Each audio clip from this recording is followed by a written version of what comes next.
గంటల ప్రవీణ్ మరణానికి సంబంధించి కుటుంబ సభ్యులు ప్రభుత్వ విచారణ మీద నమ్మకం వ్యక్తం చేస్తున్నా కొందరు రాజకీయ ముసుగులో దీన్ని ఒక వివాదం చేద్దామని చూస్తారు. దీన్ని ఎలా కంట్రోల్ చేస్తారు? నేను గతంలో కూడా చెప్పాను, మాతో ధీటుగా పోటీ పడలేక కుల మత ప్రాంత విభేదాలు రెచ్చగొట్టి రాజకీయ లబ్ధి పొందాలనేది వైకాపా లక్ష్యం. దాంట్లో మీకు ఎలాంటి సందేహం అవసరం లేదు. పాస్టర్ ప్రవీణ్దే కాదు, ముందు ముందు కూడా ఇలాంటి అనేక డ్రామాలు వాళ్ళు చేస్తారు. ప్రజలందరూ అప్రమత్తంగా ఉండాలి. అనేక డ్రామాలు చేస్తారు. ఇప్పుడు ప్రభుత్వం ప్రతి ఇష్యూని సీరియస్ గా తీసుకుంటుంది, దర్యాప్తు చేస్తుంది. ఒకవేళ ఎవరైనా తప్పు చేస్తే వాళ్ళు వదిలిపెట్టే ప్రసక్తి ఉండదు ఈ ప్రభుత్వంలో. ఎవరైనా ఉన్నాయి, టీడీపీ వాళ్ళు అవ్వచ్చు, వైకాపా వాళ్ళు అవ్వచ్చు, జనసేన వాళ్ళు అవ్వచ్చు, బీజేపీ వాళ్ళు అవ్వచ్చు, ఎవరైనా అవ్వచ్చు.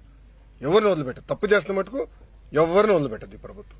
అది చాలా క్లారిటీగా లా అండ్ ఆర్డర్ విషయంలో గౌరవ ముఖ్యమంత్రి గారు చాలా క్లియర్ గా ఉంది. అవునండి, ఎందుకు పని చేయకూడదండి?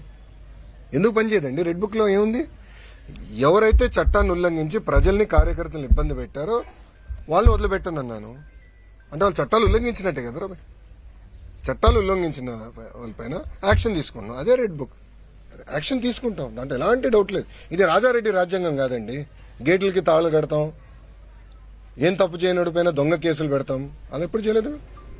ఈరోజు జగన్మోహన్ రెడ్డి గారు ఫ్రీగా తిరగట్లేదు. Z+ సెక్యూరిటీ ఉందండి.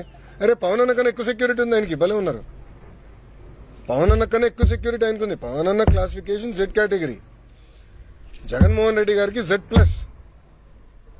ప్రభుత్వమే బుల్లెట్ ప్రూఫ్ వాహనం ఇచ్చి, ఆయన ఆంధ్ర రాష్ట్రంలో ఎక్కడ తిరిగినా ప్రభుత్వమే బుల్లెట్ ప్రూఫ్ వాహనం ఇచ్చి వెళ్ళిస్తుంది.